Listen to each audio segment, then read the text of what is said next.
As the number of deadly overdoses continue to rise in Louisville, federal investigators are working to cut off the supply chain. Heroin smuggled in from Mexico, doctor shopping for prescription pills. Those are just a couple of the ways illegal drugs end up on local streets. Emily Maha talked with the Drug Enforcement Agency about the struggle to stop the flow of drugs. It's bussed across, it's walked across, it's flown across, it's tunneled under. Any way that they can get it across, they get it across. The Drug Enforcement Agency says Mexican cartels are responsible for nearly 90% of all of the drugs coming into the country, in particular, heroin. It's all being either grown in Mexico or in Colombia and brought up across the Mexican border.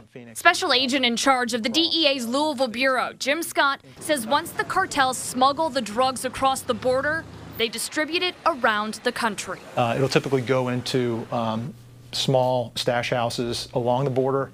From there, it's brought into what we call distribution hub cities, and those would be like your San Diego's, Houston, Atlanta, and from there it's going to be filtered out into the smaller cities like Louisville. Scott says the cartels send representatives into the U.S. to handle some of the drug operations. You're not going to find, the upper echelons of the Sinaloa cartel living in Louisville, but are there people in Louisville that run the drug trade that are connected to those cartels? Absolutely. He says the DEA has seen several recent cases where drug mules have used their bodies to smuggle heroin through the Louisville International Airport. Some of these folks can swallow up to a half kilo of heroin at a time, which is obviously a very big risk for the person doing the job, but very difficult for law enforcement to detect.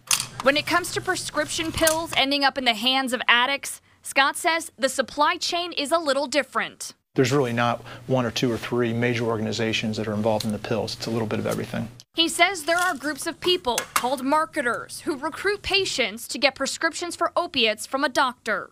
They're going to friendly pharmacies where they know these prescriptions are going to be filled, and then they're turning around and either selling that directly back to the organization that recruited them, or they're selling them out into the street. With the pill organizations, they tend to be a lot smaller. And they're very spread out. So a lot of the pills that we see in Louisville don't originate here. A lot of them are coming from Michigan. Detroit is a major distribution city for prescription opiates. Prescription pills sold on the street can be worth a lot more than what a patient pays at the pharmacy. Once it hits the street, it's about $1 per milligram. So a 30 milligram oxycodone pill is going to run you about $30. Which is significantly higher than what that prescription cost the person. So this is a very lucrative business for these organizations. Fighting the heroin and opioid epidemic with force and education. Indiana State Police are increasing the number of drug agents within the department, while the Harrison County prosecutor is going to schools to teach students about the dangers of drug use. Julie Dolan looks at the effort to slow the growing epidemic in Indiana. You think you can do it just this one time and it's not going to affect you, but it will, and you're going to either end up in jail or prison or dead. Brooke Mattingly isn't proud of this picture. It's her most recent mugshot from September of last year. I've been in here off and on since 2009, almost every year. But a lot has changed in that time, and it all started when Harrison prosecutor Otto Schalk asked her to share her story. It's not, it's not anything I'm proud of, for sure, but it's the reality of it, and I'm glad I could be a part of it and help. Brooke is one of several recovering heroin addicts featured in the documentary A Hit of Hell. It took me above and beyond even the pills. The pills were horrible, but this was a whole new hell.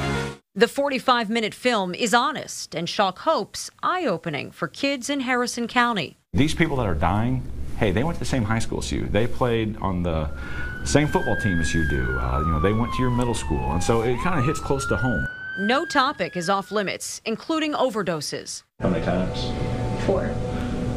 I've overdosed, I think, 6 times. 6 times? Yep. It's a problem all too familiar for Indiana State Police Sergeant Jerry Gooden. He says in his 20 years on the force, no drug has impacted the state more than heroin. We are seeing addicts that are overdosing and literally being brought back to life. And it's not just addicts who are impacted. Gooden says drug-related crimes like thefts continue to rise too. And when I say thefts, I'm talking about thefts from grocery stores, thefts from department stores, those type of businesses. I'm telling you, they're taking it on the chin. But Gooden admits police can't fight the drug problem alone. If we all work together on this, we can probably, hopefully get a solution done. If I could just help one person, it's well worth it. Jeffersontown police are using the Angel program to get dealers off the streets while giving addicts a place to turn for help. J-Town started its program in 2016, and so far they've helped 46 addicts. Morgan Lintus takes a look at the program and how it's inspiring other departments. It's an opportunity for law enforcement to interact and engage with addicts and provide them treatment if they come to us first. In cities where this program has worked, there's been a 33% drop in property crime. Jeffersontown Police first introduced the Angel program to Kentucky.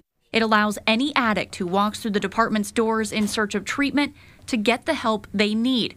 Unless they have an outstanding warrant or several prior felony convictions, they won't be arrested. Part of this is to help reduce that stigma of addiction, not only for just the community, but also in law enforcement to help us with that part of it. The program is proving to be a success in J-Town, and now Kentucky State Police is beginning a program it hopes will develop into a statewide Angel initiative. We know that we cannot arrest our way out of the problem, and so we know that treatment is a very important aspect of that. Lieutenant Michael Webb says KSP has developed a three-prong approach to combat the growing problem. One is being an advocate for treatment. We know that we want to go out and we want to seek and find the traffickers, and we want to hammer those folks and put them away. But we also know there's a lot of folks that are just suffering addiction that can't get off and they can't get the help they need. If it was available. Louisville attorney Don Majors battled alcoholism and drug addiction for years. He believes recovery is possible when resources are available.